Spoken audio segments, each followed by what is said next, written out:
As soon as I start off with Satanists are kind of cool, a tornado is going to descend upon. Never mind.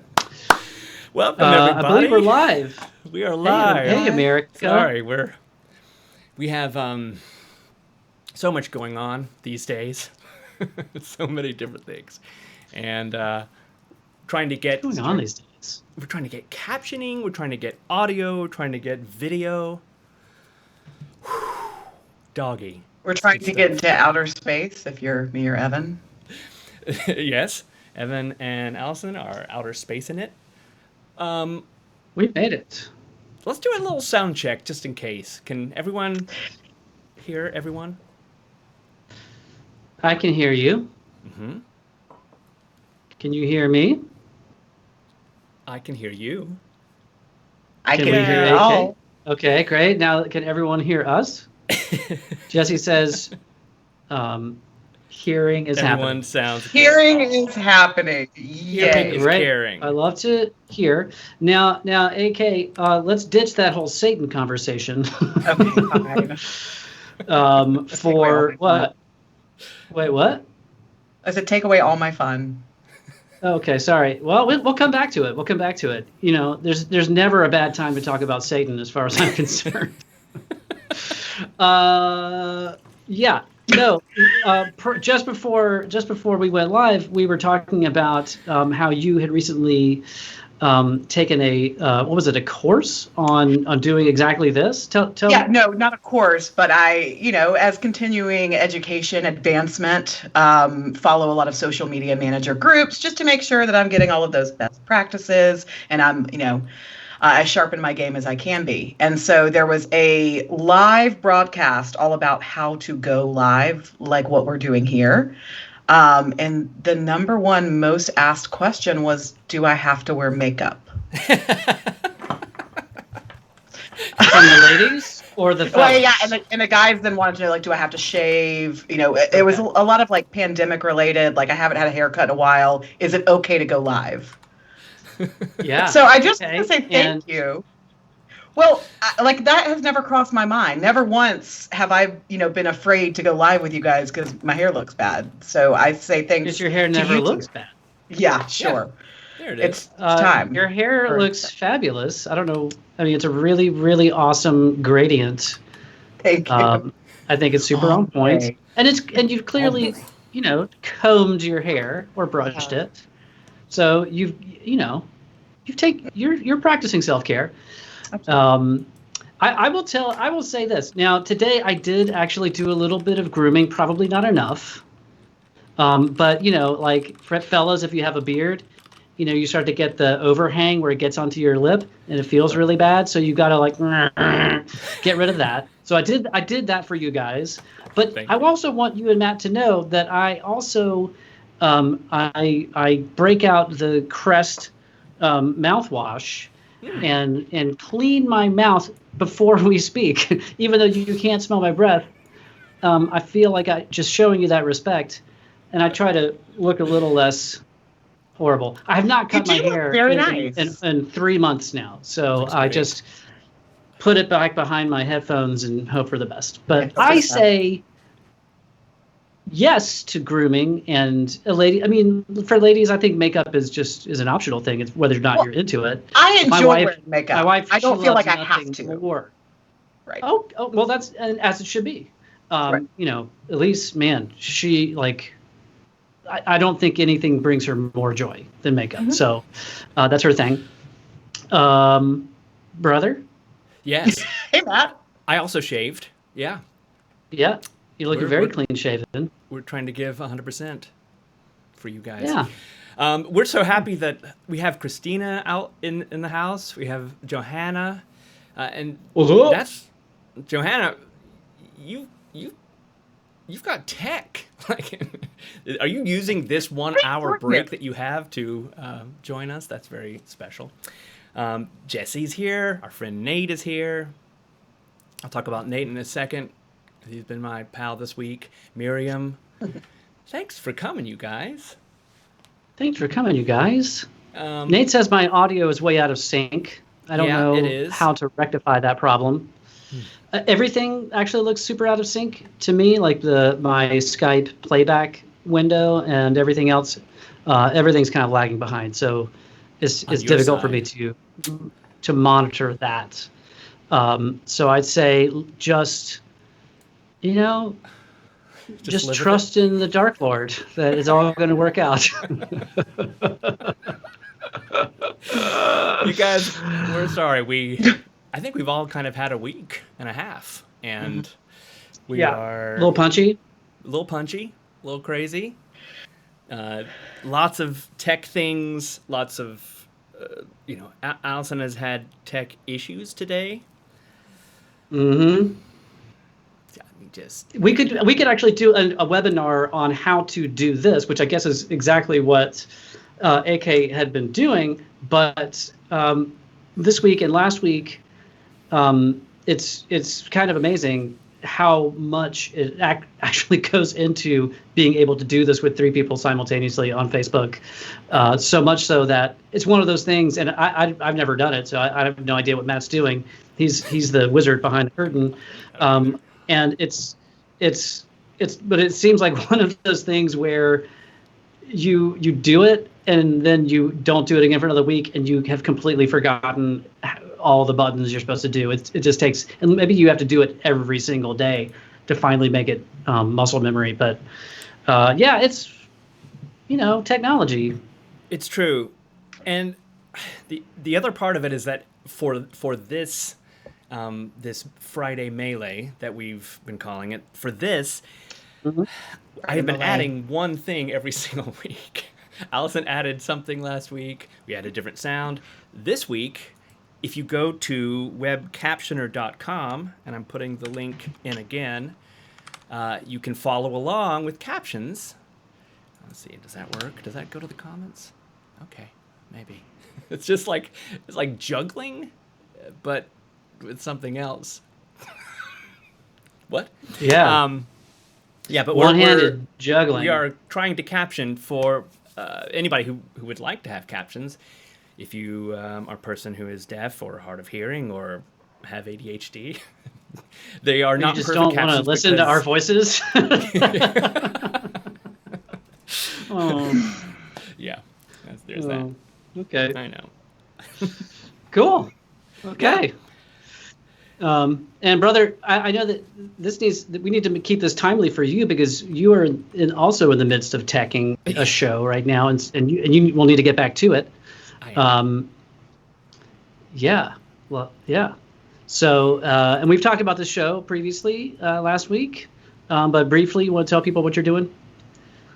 This week, yes, I am honored to be both sound designer and captions designer for a virtual extravaganza called Freak Show, put on by the Women's Theater Festival in Raleigh, North Carolina. Is Freak Show based on any previous book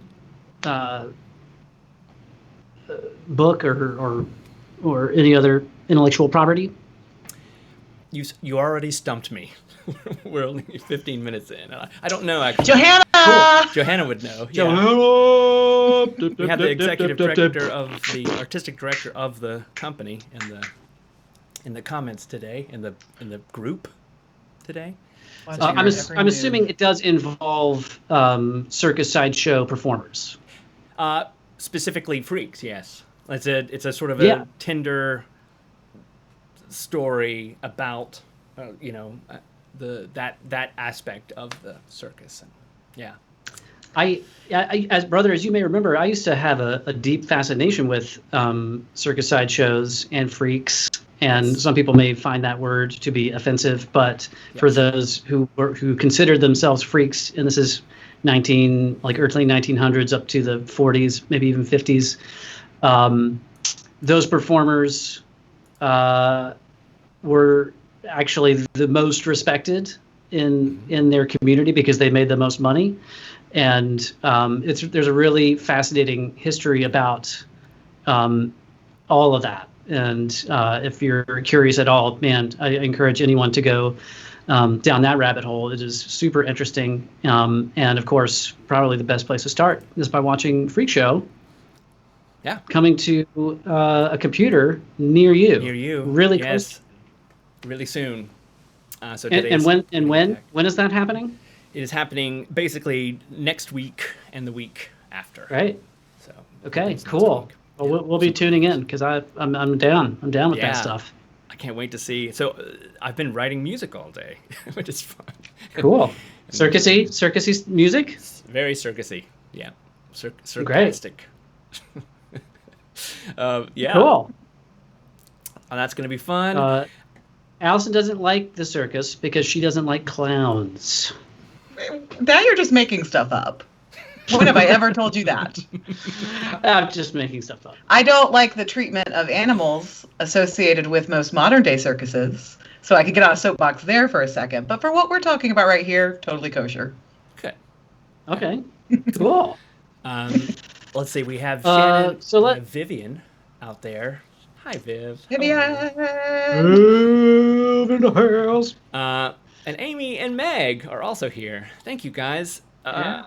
We have a few things now that we've finally started the show that we wanted to talk about this week. But if you have any questions about tech or design or digital marketing or gear, please, that's why we're here, to answer any techie questions that you've got.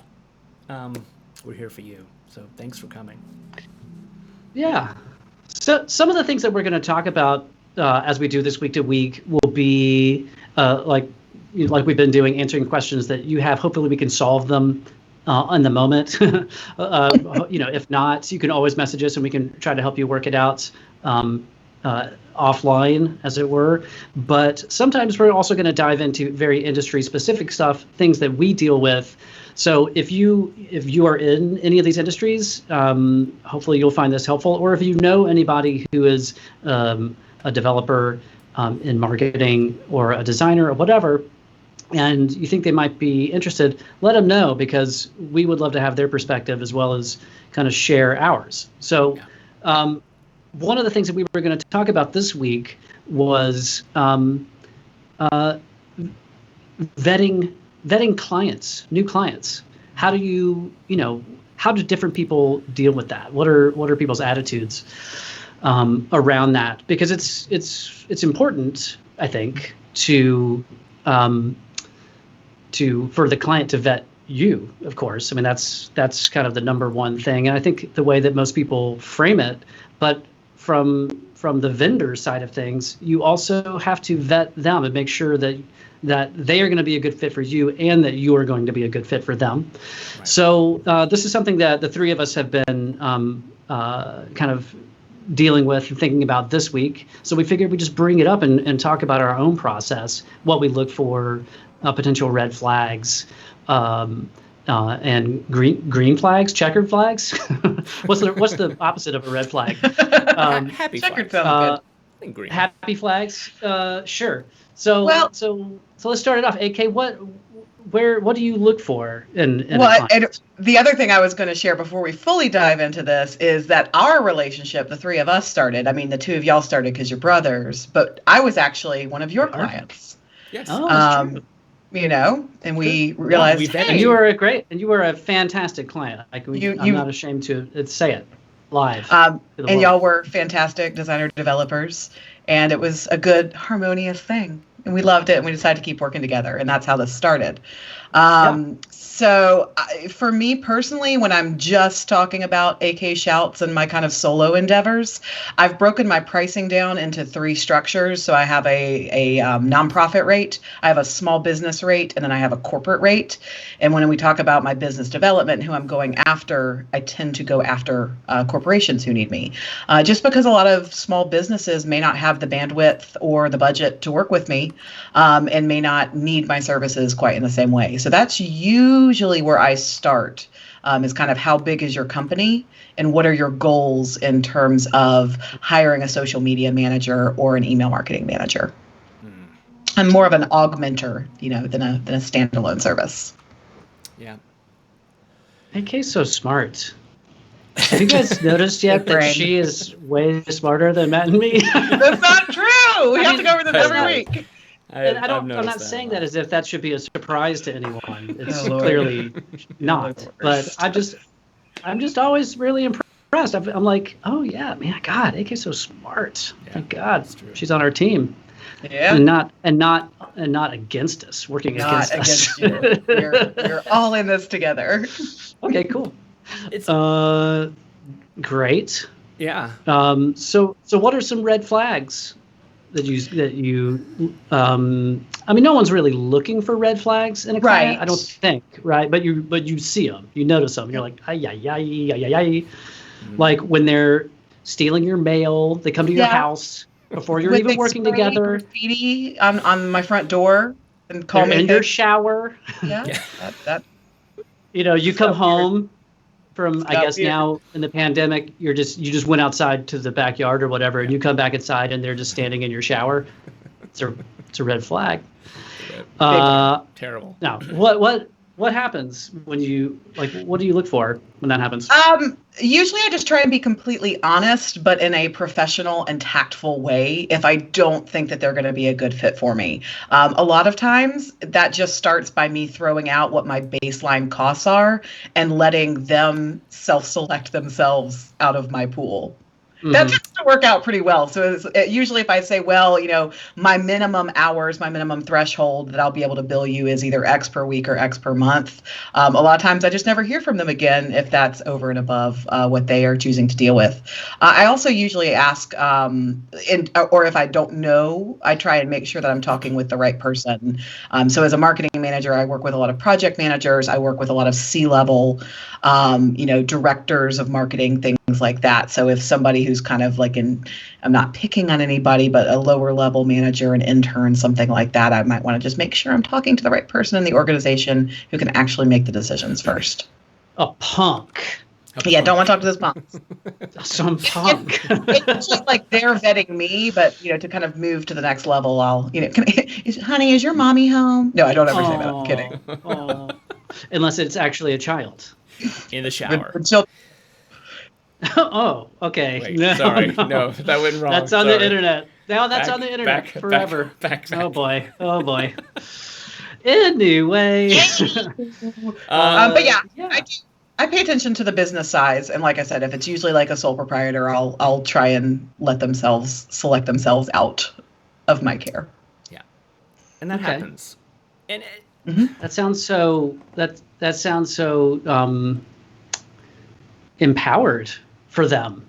That sounds like really that's some tricky psychology you're talking. I mean, you. Actually, one of the very first conversations that Matt and I ever had about marketing, he said, "That's manipulative," and I said, "That's marketing." It's true. It's true. Even if this client is pure red flag, you still can't kind of leave the relationship in a really bad place. So, because that could get to someone else, and like a really good client would not be on your side. And it's frustrating. Yeah. And here's the thing: you don't always like your clients. You don't usually know them that well, right? Personally, Right here. typically, that's not even 99.999% of the time. That's not even a thing. Yeah. If someone, impresses me to that degree, positively or negatively, in a professional way, that's kind of amazing. Like for me to immediately like or even dislike them, that's rare. But you don't have to like them, but you do have to know it's a slippery kind of moving line of when, and it's not just about protecting yourself. It's also, like I said before, knowing if the red flag might be, oh, they want something that I can't give them. Yeah. And making sure that you are not the wrong fit for them.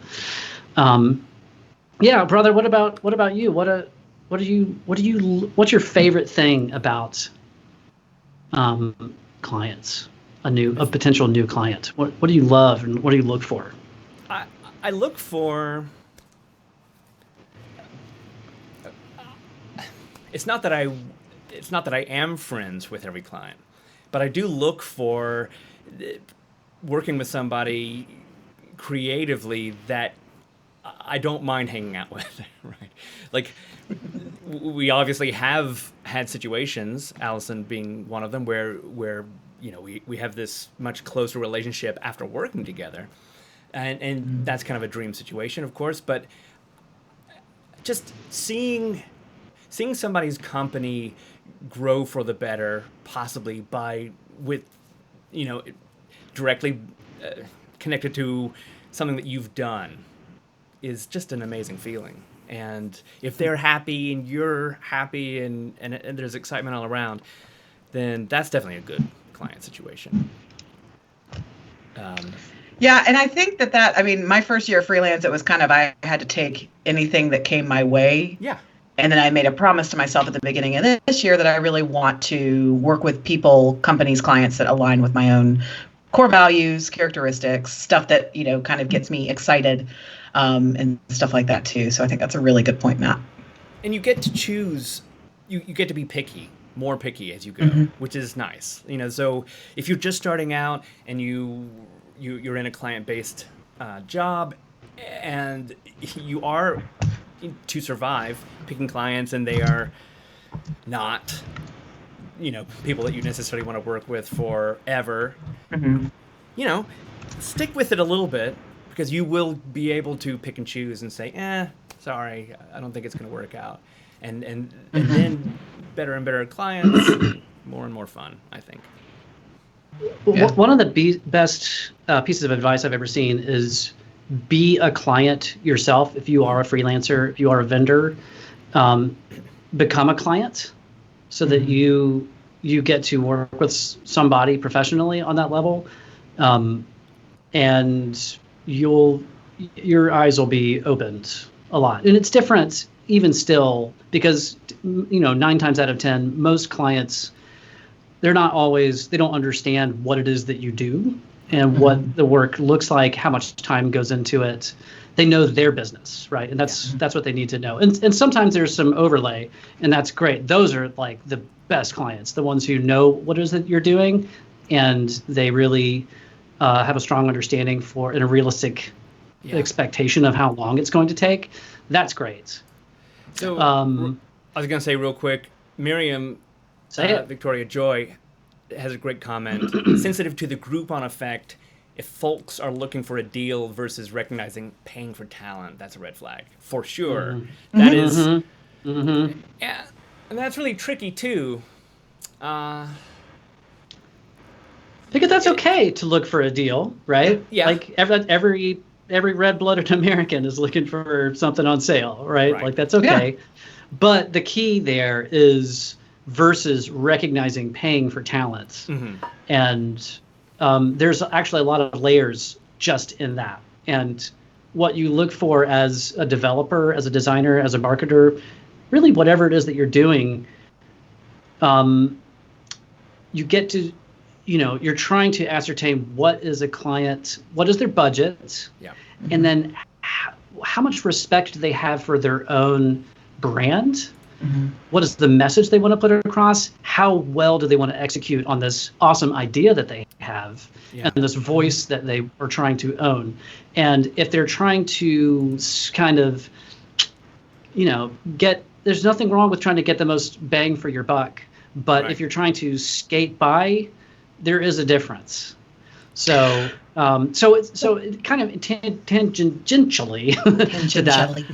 Thank you. AK, you have had a good bit of success on platforms like Upwork, whereas I have gone there and I feel like I'm staring into the void, and most of the people out there fall into that category where they're wanting to pay the absolute least for talent that's out there, and it becomes a negative feedback loop where everyone involved has to lower their rates just to get work. For sure. I go at like once every 6 months or however long, and I go, okay, I'll try it, and I wade in, and I immediately get discouraged, and I say bye. So, but you've had good luck with those. Yeah, tell us. I have had I have had luck. And and to your point though, Evan, very valid. Definitely have been undercut on my rate. So usually what I do as far as sourcing work on Upwork is I will agree to a either 60 or 90-day trial period at the rate, keeping the relationship on Upwork. And then try and move the relationship off Upwork, where I just become their independent contractor. So I'm not remove the relationship altogether. Yeah, just try and remove the relationship altogether. But then you kind of give yourself an instant raise that the client doesn't have to pay for, because Upwork takes its fees from the contractors, not the company's contracting, which I don't fully get. So I mean, you can give your. It's not that, the companies, or it's not always a company. Sometimes it's an individual, depending on what they're. So it's not like both sides are guaranteed. One side's guaranteed to have a ton more money than the other. Yeah. But yeah, I'm with you. It's like, what? Well, and I will answer your question and then respond with one of my own to kind of what you were just saying. I think what has proven successful for me on Upwork has been being very specific about my keywords. So for example, I do a lot of email marketing. Companies actually hire me to be their email marketer more successfully than social media management. I think because with social media, there's the expectation that by having a manager, I'm going to suddenly just hugely increase your following, your engagement, and you're going to sell $1 million more worth of products overnight. And that's just not the case with social media. Whereas email marketing, it's a little bit more sticky and something that you can kind of touch and feel, and I can point to, how we're improving day over day.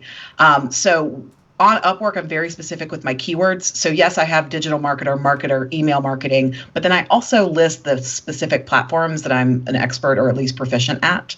So if somebody's out there, they're probably looking for Pardot consultant, MailChimp consultant, et cetera, not just email marketer. They know their pain best, kind of to the point you just made. So that's, if anybody out there is thinking about trying to become a freelancer, I'd be glad to talk with you anytime about my experience with platforms such as Upwork. I can recommend it as kind of a foot in the door. There are also pitfalls, as Evan's pointed out. My question back for you guys, and something I think you're excellent at navigating though, because sometimes there is a difference between somebody who just needs like a templated WYSIWYG, to use our new favorite word, site, and has really only the budget and needs for that, versus somebody who needs totally custom development. So what are your kind of tips there for helping people decide which category they get into? That's a good one. That's a great question. Yeah. So the place to start when someone approaches you, like with that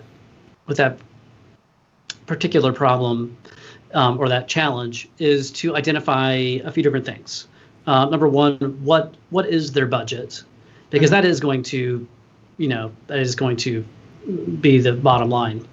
But also, what is it that they want to do exactly, and what do they really need? For a lot of the time, a WYSIWYG site like Squarespace can be enough. The problem that Matt and I run into again and again and again, we get a lot of clients that come to us who have had a Squarespace and they've either outgrown it or, the real problem, and we've talked about this on the show before, so Squarespace will sell you a really beautiful template that they designed and it looks gorgeous when you buy it, and then you get it and you're responsible for making it look good with your content. And that's not really, once you get into it, you're like, oh, I just moved into a house and I'm not an interior decorator. Okay. I guess the futon goes in the corner, right? So that's a kind of a pitfall that people fall into all the time, and that's okay because you get what you pay for, And in Squarespace you're paying what, $8-12 a month, something like really, really affordable. And if you can put in, if you are a designer or have some background, or if you just want to put in the time and learn how to do it, then my wife, at least, like she had a Squarespace and she moved over to WordPress, and she put in the time and figured out how to style her blog, and it looks super pro. So it can be done. You just put in the time. It can be done. Yeah. but 9 times out of 10, the clients that come to us are a business. They don't have time to mess with this crap. They just want to get about their business, right? And this is a huge blocker. Yeah. So those are the first 2 things. What do you need?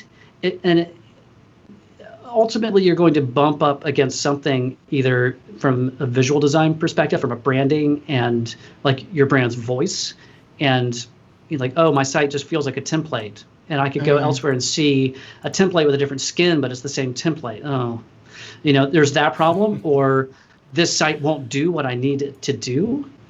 So there's a functionality thing. So that's where it kind of spills over. Am I answering your question, or am I just absolutely?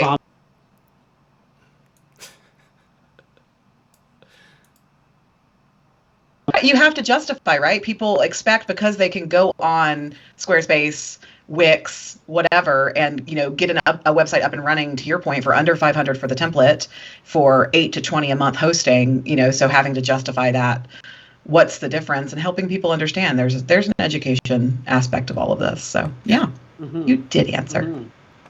Okay, cool. Brother, anything to add to that? My tirade. You guys have really gotten it down. We've been lucky. We've had a lot of amazing clients. We've been so lucky over the years. AK was one of those. I don't want it other than her. Let's not name names because we don't want to play favorites. But we've been lucky. And it's there's a reason why Matt and I have done a lot of nonprofit work, because those typically are people who their hearts are really in not the right place, but a really great place. Yeah. It's not to say that it's a better place than someone who's in a for-profit business. So right. that's the distinction I'm making. And it makes the getting up and doing the work even more enjoyable to work with someone who's super psyched and motivated to have something special. Yeah. To get back to the world. So that's not all that we do, but those are oftentimes some of our favorite people to work with. So many good. Anyway, that's one of the things. So that we've just been kind of batting around this week as we in this wild world that we live in. We feel fortunate enough to be able to talk to any new prospective client given what's happening. So it's just top of mind for us. What else, guys? What else are we talking about today? Does anyone else? Should we take a sec and see what people are chatting about here? Yeah, there were just a lot of great sort of comments in here. I will. Matt, do you need cover while you pull one up? I can give a teaser for next week. Go. Yeah. One thing that rolled out this week that I do want to acknowledge, but we're going to do some research next week and hopefully get back to you. I'm telling you all this right now for accountability, so we actually do it. Facebook is rolling out the ability, and so therefore also Instagram is rolling out the ability to add your shop natively within the platform. So right now you can do all kinds of advertising that take you off to your webpage. There's pros and cons to this, of course, but I think that it's kind of a cool play that Zuck himself, I'm sure that he stayed up late all night, every night thinking about this, trying to help small businesses, bring their income streams more and more online, maybe without having to either build a site or add a shop to their site. Right. That's about as much as I know. I just know that it's something that, kind of hit the social media stratosphere this week, and I intend to research. So if that's something that interests you and you're curious about it and you want to hit us up directly with some questions, cool. Otherwise, we will try to keep ourselves honest, or at least to me, and update you guys same time, same place next week. Dovetailing off that, AK, I just got in my inbox today an update from my favorite web development platform. Excuse me while I itch my ear. Webflow? Webflow, saying that they have a new integration with, I guess it's Printful, one of the print-on-demand companies that allows you to essentially sell your stuff straight from your Webflow website. So say out there, like you're a designer and you're out and you just want to make cool art. I'll give a shout out to my friend Bridget, who is an incredible artist.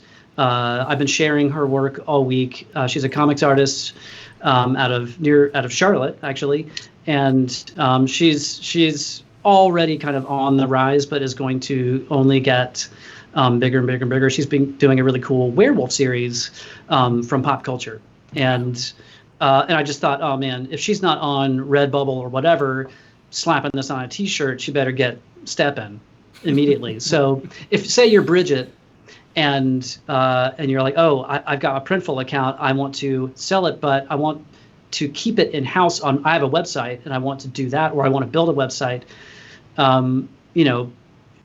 Now, like, usually you'll have to link out to an external site, no matter where you're from. I mean, you can have a Shopify account that looks like a website, but it's really, it's rare to have your own custom site with all that integration built in. So I thought that was really cool, and something I was particularly excited about because that is something that I have been working on myself.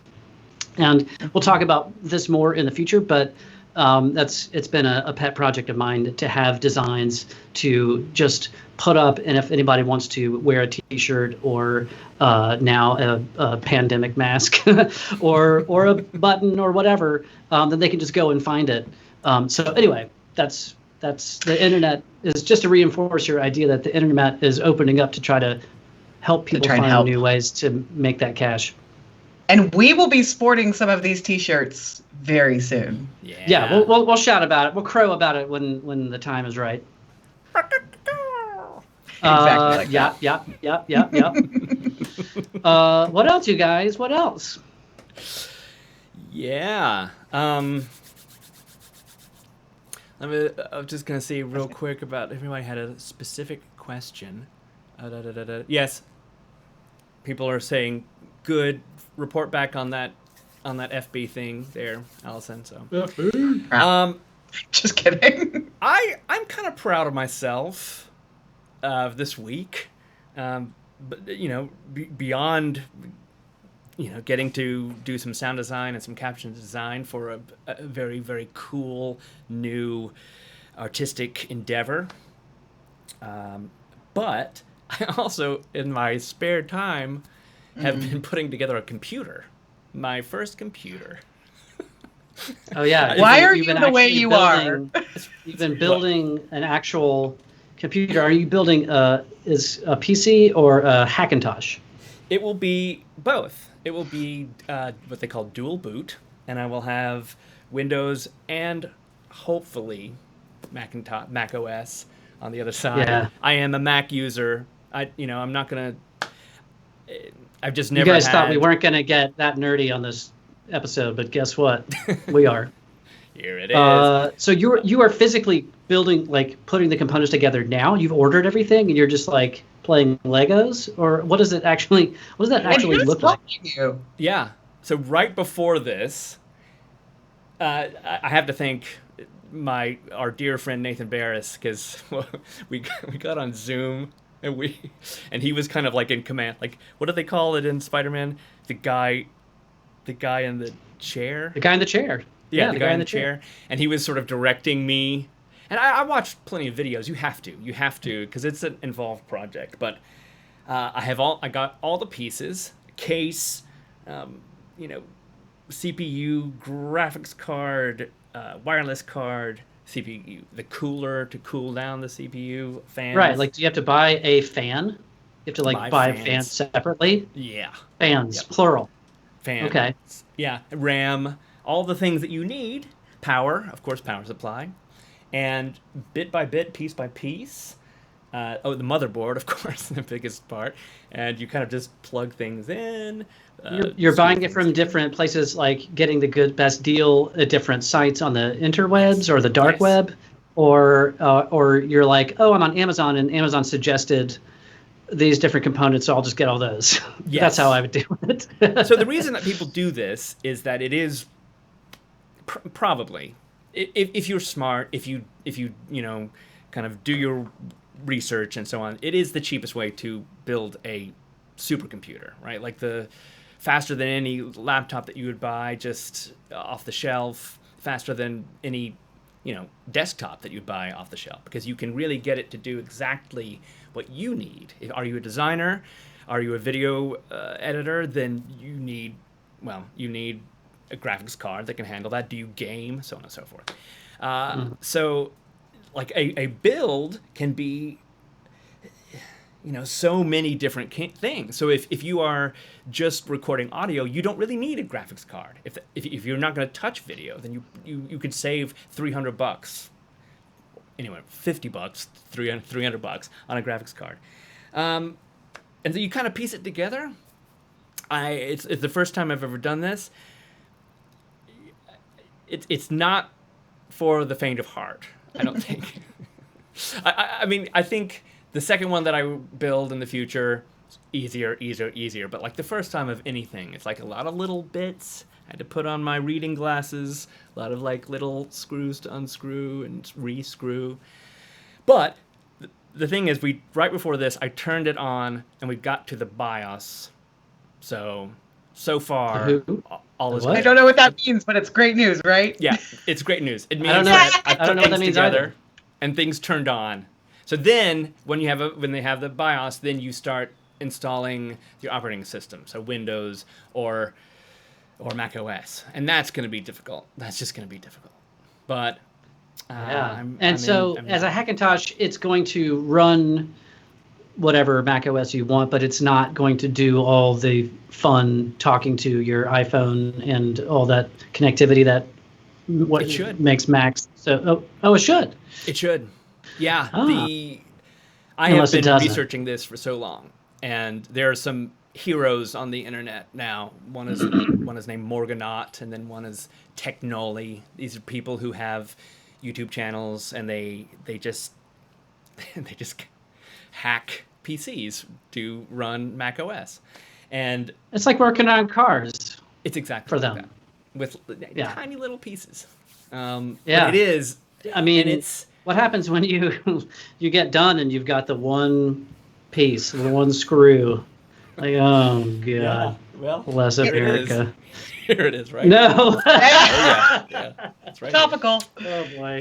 In case anybody wants to know what kinds of people each of us are, what Matt is describing will never be me. I will never do No. that. Maybe Maybe- kind of. Yeah. Maybe someday I've I never can been a tech to build mine for me, though. Yeah, I could see that being fun for me. Is to build, like, this Hackintosh business is going to be difficult. I think it's a lot of little bits and pieces to make it work, but I have bought the exact equipment that I need. So there has been a great level of success on the internet. So I feel confident. But yeah, the other thing I wanted to say about doing this, as rewarding as it is and hopefully is going to be, I wouldn't want Evan to do this. I wouldn't want Allison to do this. Because there's an element of, you Because just... Matt knows that I will. He knows the calls he Right. would get. It would be terrible. Evan would destroy his computer pieces, the bathroom, then the house, the dogs, the wife. That's exactly where I'm going to set it up. Is I'm going to In build the it in bathroom. the bathroom, the most humid place I can find. I'll turn the shower on, and What would I just do? sit buck naked in the shower. Just went places. Just went Anyway, places. anyway. And then Yeah. and then you go Yeah, to that's Allison's never house, happened. and then you're in the shower. Yes. Back in Inexplicably, I'm also in AK's shower, clothed. though. a hologram. Yeah, clothes, please. Yeah, Crying. I'm very excited. crying. And it's going to be Wow, the cool. So most when powerful is it computer going I've to ever be done? had. Yeah. Wow. Yeah, what's our timeline to done, Matt? Give me another week. Yeah. Okay. I mean, we're Man, jealous. yeah. You've gone through. So we both bought computers. We bought MacBook Pros in 2012 at the same time, and here's the problem with Macs. If you are a Mac owner, you already know how horrible this is. We pimped our rides out as hard as we could, the most RAM, the most everything, and it was very expensive back when we could afford that back in 2012. And then it's still I'm still using that computer now, and bless its heart, it's still chugging along, which is great. It's getting older, so that's a thing. But in order for me to level up to the same Mac 2020 version, I mean, it's so expensive. So It's expensive. this is Matt's solution, and I'm super jealous. But you've been through another computer since then. Because your computer was actually a little bit lemony. Your version of the same computer that I had was never, like, you had fan problems and had stuff. And so you got the later, and I guess you still have a MacBook Pro, the post unibody one, whatever they call that. And now, but then now that's like not enough. And you're like, come on. Well, so Miriam is asking, so the reason that you're right, that I did have a lemon. It was difficult to do well. So I needed a laptop for captioning live theater, and when I was at a play and my laptop just died in the middle of a show, it was super embarrassing. I said, well, I have to get something that is going to that I can rely on. However, I did not have the money to buy an equivalent to what we had in 2012, a powerful thing that would easily edit videos and do stuff like this. I mean, my laptop right now is screaming in pain. So, Miriam, the reason that instead of doing Windows on a virtual machine is I kind of I needed more power, and the Windows thing, honestly, is just, if I fail at building a Hackintosh, if I do not succeed with macOS, then I will have Windows. So it's not really so much about Windows itself. It's just, here's my experiment. I really hope that it'll run macOS exactly the way I want it, and it will, and it cost, a third, a fourth of what a new Mac Pro, things like that. Mac Pros are so expensive. Yeah. God, it's criminal. It's criminal. Yeah. Whew, boy. Yeah. Yeah. No pandemic price reductions from Apple. Nope. Rude. Nope. Gosh, we bought. Oh boy. Well, good work, brother. I'm proud of you. Thanks. Yeah, it's not over yet, but thank you. Yeah. You're doing great. Go, go, go. We will cheerlead for you from the sidelines. Yeah. Thank you. Well, I know that we are getting close to time, but there's something that I was going to bring up last week that I didn't, because we ran out of time. So I figured I'd just bring it up. You got some time.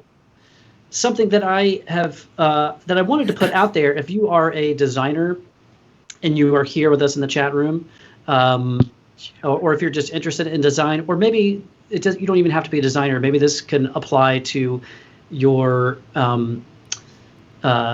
work process, no matter what it is that you do. So this past couple of weeks, I've started a new project, branding project for a client, and it's always really fun, especially to kind of work from the ground up when a client doesn't really have a brand. They have but they still have a clear idea what it is that they want and who they are and what their company is. Excuse me. So diving into that is always really fun, but I've been thinking a lot about my personal process, and I have an inkling that I work possibly differently than a lot of other people, and I don't know that it's a good thing. Which is I've spent so many years working in a digital medium. I've gotten very skilled at programs like Photoshop and particularly Illustrator, where and the tools that I use, they've just become a third hand. What? So I work much faster just diving into that medium usually than I do spend time like with a sketchbook and a pen and paper. I feel like it is probably, I have this idea in the back of my mind that it is more appropriate, better, to go in. I mean, if I apply the principles that I have learned from taking comics art classes, like you start with thumbnails to try to figure out the story of a page, and then you move into kind of layouts and kind of roughing that out to get all the you chunk it out, and then you get into drawing it and refining it and then inking it and then coloring it. So there's a staged process, because you don't want to just go straight to inking, whatever, right? And then you get done and it doesn't work. So presumably, that should be the same process or similar process for a lot of stuff. But I find that I have a personal frustration sometimes where I'm like, oh, I'm just drawing, and my imagination to my hand isn't necessarily as refined as the other tools that I use. So I will dive into those digital tools and start there. I think what maybe started me thinking about this was there was a flying around on Facebook. Adobe had some quiz that was, I'm presuming, was actually just a Russian troll bot trying to. But the question was, what kind of creator are you? And I took the quiz, and I don't think I answered any of it correctly, and came out with an answer that I was like, is that true? I don't know. I feel like I never had a process that was really disciplined in that sequential way, but that I like to dive in, move it around, figure it out, piece it back together, and then wait for inspiration or watch inspiration kind of come at me. So if there's anyone out there who can apply this to what they do and what your work process is like, I'd really love to hear how you work.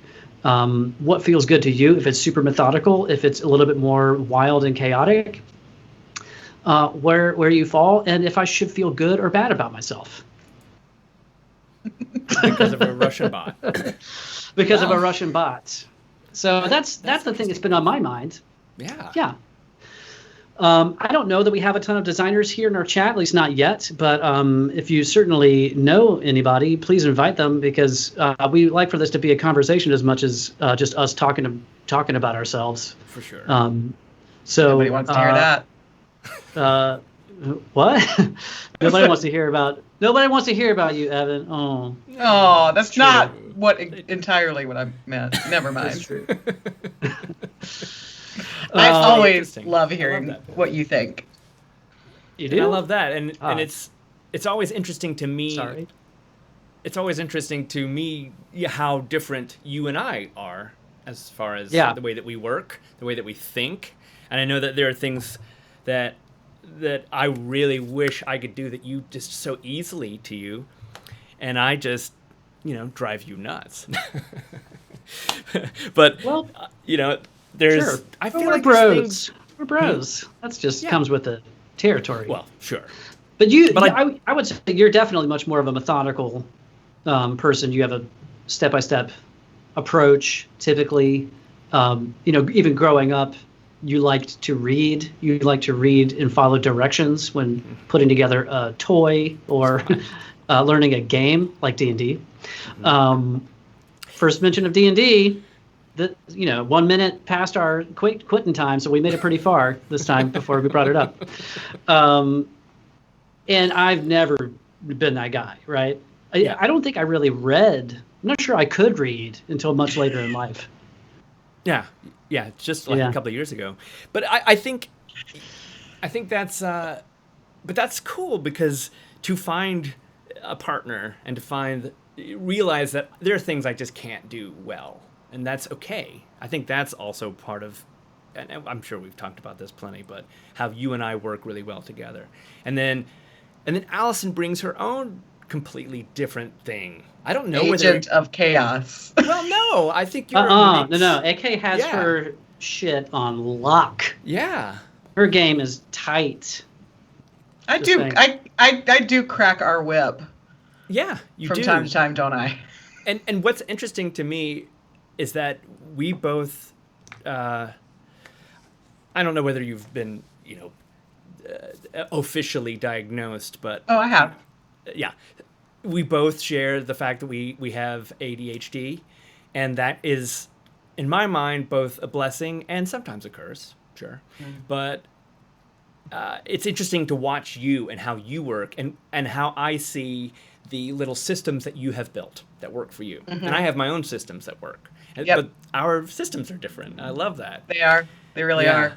It's so interesting. But sometimes my watching yours, for me, I think being a diagnosed as an adult and having that just explains so much of why I had troubles and struggles along the way. But it was really only in the last probably 2 or 3 years that I've heard it framed best, in that when you have ADD, ADHD, you just don't know what done looks like. And people who don't have it get frustrated with you that you can't finish the most simple of tasks. But now that I know that, like, sometimes I just have to get somebody to explain to me what's done here. But I think it's interesting when you and I work together, because we do, like, ultimately check tasks off our lists. We get there different ways. Yeah. And it's fun to work between the two of you guys, because oftentimes Evan needs things delivered to him in one way and Matt needs it in another way. And for me, that's kind of fun. Like, that's where I enjoy being, is figuring that out. But yeah, you two do work very, very differently. Yeah. I have the opposite problem. I get, and maybe it's a form of ADHD, but I have the hyper focused problem. The kind of tunnel vision. I mean, I know that it is said that no one can multitask, but I would challenge that no one is worse at multitasking than me. Yeah.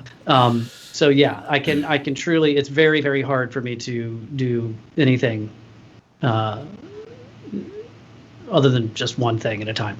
Yeah. Well, and that's my favorite thing. I will ask Evan to do something, and it would be a task that would take me days, even if it's something small. And like an hour later, Evan will say, "Here you go," and it will be just the most glorious, beautiful thing. Oh, get out of here! Every time. Get out of here! I wish. Get out. Get out. Okay, I guess we will. So yeah, so that was just, that's just yeah. So again, please share your the way that you work, and I'm just really curious to know and absorb how different people do different things. Drop it in the comments below when we post this blog. Jump in the discuss and do that too. Anyways, yeah. Thank you guys for being here. Thank you guys. Devin and Noy, for joining the melee. Christina, Sarah, Johanna and Nathan, and my our cousin Michael Winger. Okay, Michael. Thanks for being here, cuz. And Miriam, and it's just Amy, I said, of course. I wrote today that this is becoming just one of my favorite things in a week. So thank you guys for being here, and this really helps us feel like we're moving forward and keeping positive and doing good. So it's always good to see you guys. It's good to see you. As always, it's good to see you, brother. Yes. Next week you can join us. This week we were on, since nobody asked, AK and I are on the Nostromo, orbiting the moon, in which I forget the number of the moon. If you're out there and you're a nerd and you know what the call sign of the moon is, alien. I'm waiting for the crew to join me and hope that tiny aliens don't hop out of anybody's guts while we're eating. Yeah, and I'm here in Mother. I'm here in Mother. So, brother, one day we're going to work this out so you can join us. If you could be on the Nostromo right now, where would you like to be? Oh, inside. Sigourney Weaver. Inside. Whoa. Oh, wow. Wow. Okay. And we'll see you next week. Thanks, everybody. Entirely what I meant, but okay. No, it's perfect. Until we meet again. That's great. Yeah. Yay! And a 1 and a 2.